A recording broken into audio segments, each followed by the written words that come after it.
front of me is OPPO F21 Pro 5G, and today I would like to show you how you can use pop-up view on this OPPO device. Firstly, open one of your apps like Chrome and click on this button with 3 lines.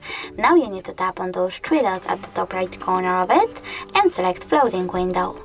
As you can see now, when I click on it, I can use my app in this little window over here. In order to move it around, hold this line and drag it. If you wish to use it overlay other apps, you need to click on the other one, like Play Store, and operate in both of them. If you wish to make your app smaller, click on Home button.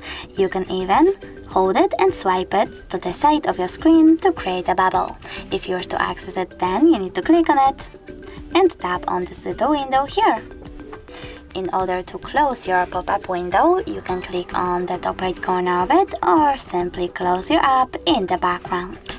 Thanks so much for watching. If you enjoyed this video, leave a like, comment, and definitely subscribe. Bye!